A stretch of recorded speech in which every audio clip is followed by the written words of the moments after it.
સ્વામિનારાયણ હરે સંવત 1882ના ફાગણવદી છઠને દિવસ સ્વામી શ્રી સહજાનંદજી મહારાજ શ્રી અમદાવાદ મધ્યે શ્રી નરનારાયણના મંદિરને સન્મુખ વેદિકા ઉપર ગાદી તકીએ યુક્ત જે ઢોલિયો તે ઉપર વિરાજમાન હતા ને સર્વે શ્વેત વસ્ત્ર ધારણ કર્યા હતા ને કોટને વિશે ગુલાબના હાર પહેર્યા હતા ને પાગને વિશે બેઉ કોરે ચમેલીના પુષ્પના તોરા ઝૂકી રહ્યા હતા ને બેઉ કાન ઉપર ગુલાબના ગુચ્છ વિરાજમાન હતા ને ગુલાબનો મોટો ગુચ્છ હસ્તકમળમાં લઈને મુખારવિંદ ઉપર ફેરવતા હતા ને પોતાના મુખારવિંદની આગળ મુનિ તથા દેશ દેશના હરિભક્તની સભા ભરાઈને બેઠી હતી.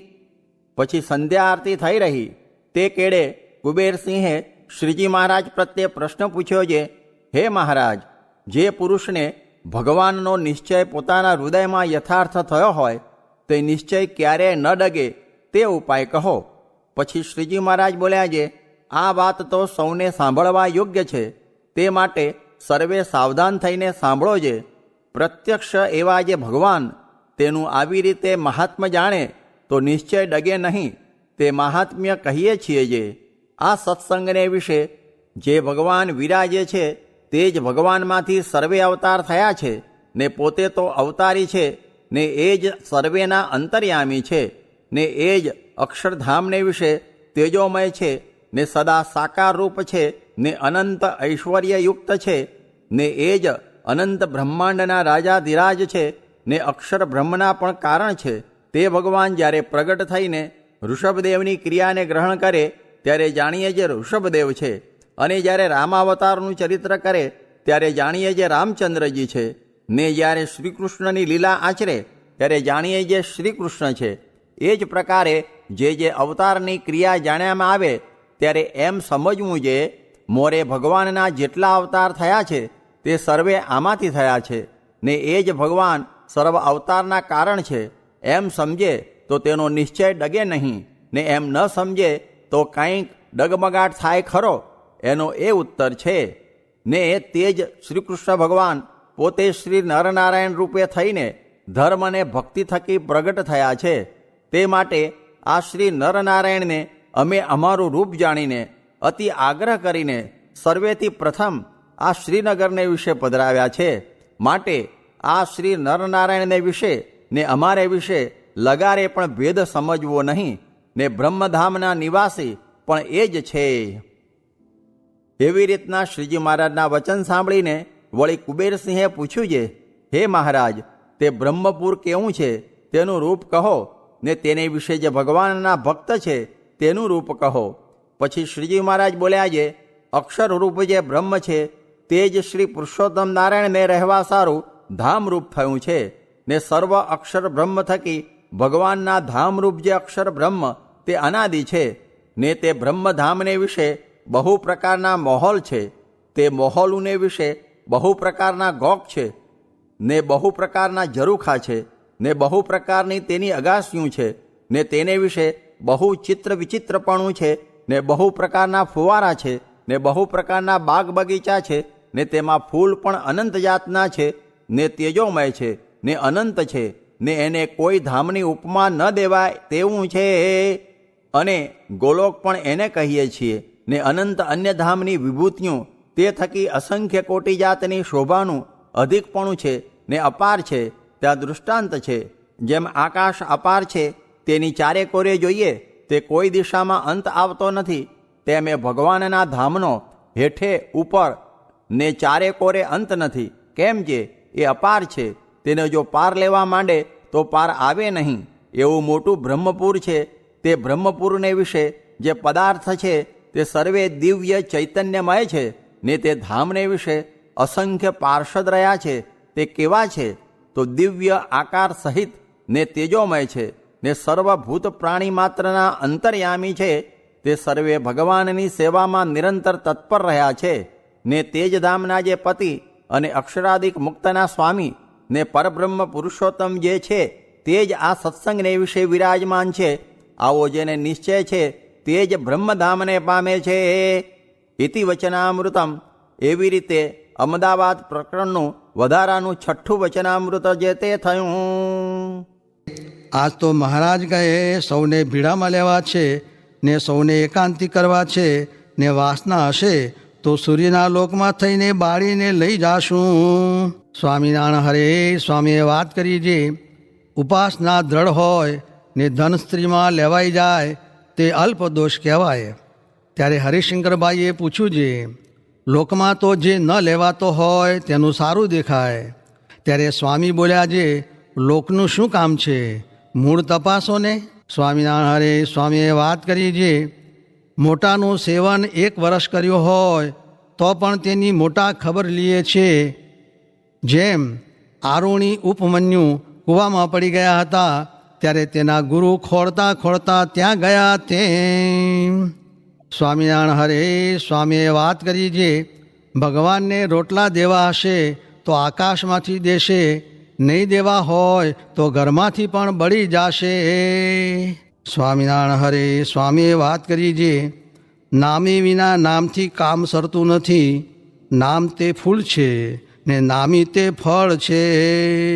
સ્વામિનારાયણ હરે સ્વામીએ વાત કરી છે મોટા સાધુના સમાગમથી વિષય ટળી ગયા છે તો પણ નથી ટળ્યા જેવું જણાય છે. તેનું કારણ એ છે જે તરવારમાં મર્યા લાગ્યા હોય તો સરાણે ચડાવેથી મટી જાય, પણ બહુ કાટ લાગીને માહી સાર પડી ગયા હોય તો મટે નહીં. તે ક્યારે મટે તો તેને ગાળીને ફરી તરવાર કરે ત્યારે મટે. તેમ આ જીવમાં વિષયના સાર પડી ગયા છે તે દેહ મૂકીને બ્રહ્મરૂપ થશે એટલે ટળી જશે. સ્વામિનારાયણ હરે સ્વામીએ વાત કરી છે ભગવાનનું તથા આ સાધુનું જેને જ્ઞાન થયું છે તેને કાંઈ કરવું રહ્યું નથી. તે તો અહીં છે તો પણ અક્ષરધામમાં જ બેઠો છે. માટે 5 માળા વધુ ઓછી ફરશે તેની ચિંતા નથી. તે તો સામર્થ્ય પ્રમાણે વર્તવું, પણ ભગવાન ને આ સાધુ બેને જીવમાં રાખવા ને આપણે સાધનને બળે મોટાઈ નથી પણ ઉપાસનાના બળથી મોટાઈ છે. સ્વામિનારાયણ હરે સ્વામીએ વાત કરી છે મહારાજ છતાં રૂપિયાના નામા નીકળ્યા હતા. હાલ બધા અહીં ચોખ્ખી રીતે વર્તો છો તે કોના પ્રતાપથી? ને પછવાડેથી આવું ને આવું રહેશે તો પણ ફેર પડશે ખરો. સ્વામિનારાયણ હરે સ્વામીએ વાત કરી છે મહારાજે વરતાલમાં સર્વે હરિજન આગળ સભામાં કહ્યું છે આ ચરણારવિંદની વૈરાટ પુરુષે 50 વર્ષ ને 1.5 દિવસ સુધી સ્તુતિ કરી ત્યારે આ બ્રહ્માંડમાં પધાર્યા છે. એવી ઘણી વાતો કરી તે ત્યાંના હોય તે જાણે પણ બીજા ન જાણે. સ્વામિનારાયણ હરે સ્વામીએ વાત કરી છે એક સમયે ગઢડામાં બ્રહ્માનંદ સ્વામી દેશમાંથી ફરીને આવ્યા ત્યારે તેને શ્રીજી મહારાજે પૂછ્યું છે દેશમાં સત્સંગ કેવો થયો છે? ત્યારે બ્રહ્માનંદ સ્વામીએ કહ્યું છે મહારાજ સત્સંગ તો બહુ થયો છે. ત્યારે શ્રીજી મહારાજે કહ્યું છે તમે સત્સંગી કેવા થયા છો? ત્યારે બ્રહ્માનંદ સ્વામીએ કહ્યું અમે તો તમારા ખરેખરા સત્સંગી થયા છીએ. ત્યારે શ્રીજી મહારાજ બોલ્યા છે તમે તો હજી ગુણબુદ્ધિવાળા સત્સંગી થયા છો ને જો ખરેખરા સત્સંગી થયા હો તો કહો જે અમે ક્યાં હતા ને ત્યાં અમો શું કરતા તે વાત કહો. ત્યારે બ્રહ્માનંદ સ્વામીએ કહ્યું છે હે મહારાજ એવા સત્સંગી તો અમે નથી થયા. ત્યારે શ્રીજી મહારાજ બોલ્યા છે એવા ખરેખરા સત્સંગી તો પર્વતભાઈ તથા ગોરધનભાઈ આદિ હરિભક્ત છે. તે તો અમારી મૂર્તિને 3 અવસ્થામાં દેખે છે. પછી મુક્તાનંદ સ્વામી બોલ્યા છે હે મહારાજ એવા સત્સંગી કેમ થવાય? પછી શ્રીજી મહારાજે કહ્યું છે જો માયિક ભાવને ટાળીને અક્ષરરૂપ પોતાના આત્માને માનીને મારી મૂર્તિનું ચિંતન કરો તો એવા સત્સંગી થવાય. ત્યારે બ્રહ્માનંદ સ્વામીએ કહ્યું છે હે મહારાજ કૃપા કરો તો એવા સત્સંગી થવાય. ત્યારે શ્રીજી મહારાજ બોલ્યા છે જુઓ ને આ બ્રહ્માંડ છે તે પણ અક્ષરને વિશે અણુ જેટલું જણાય છે. માટે બ્રહ્માંડ તે અક્ષરની આગળ ગણતીમાં નથી. એવા અનંત બ્રહ્માંડ તે જેના એક રોમના છિદ્રને વિશે ઉડતા ફરે છે એવું મહત્પણું અક્ષરને વિશે છે. ને હું તો એ થકી પર છું. ને એવા જે અમે તે અક્ષરધામમાંથી અહીં આવ્યા તે વચ્ચે પ્રકૃતિ પુરુષના લોકમાં ન રહ્યા તથા પ્રધાન પુરુષના લોકમાં ન રહ્યા તથા અનંત ધામ તથા અનંત બીજા સ્થાનક તેમાં ક્યાંય ન રહ્યા ને અમારી આગળ આ બ્રહ્માંડને વિશે જે જીવ તે શી ગણતીમાં છે, કાંઈ ગણતીમાં નથી.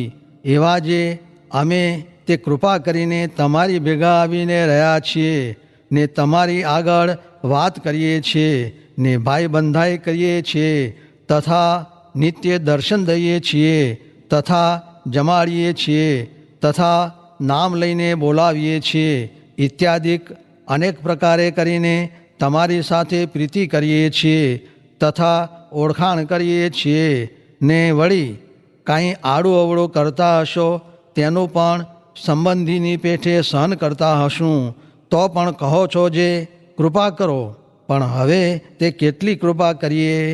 ત્યારે બ્રહ્માનંદ સ્વામી બોલ્યા જે હે મહારાજ, તમે કૃપા તો બહુ કરી છે પણ અમારે માયાનું આવરણ તેણે કરીને સમજાય નહીં. ત્યારે શ્રીજી મહારાજ બેઠા હતા તે ઊભા થઈને પછેડી ઓઢી હતી તે હેઠે મૂકીને બોલ્યા જે હવે માયાનું આવરણ કાંઈ છે, કરો દર્શન. ત્યારે બ્રહ્માનંદ સ્વામીએ કહ્યું જે આવી કૃપા તો અમે નહોતા સમજ્યા. એવી રીતે શ્રીજી મહારાજે પોતાના મહિમાની બહુ વાત કરી.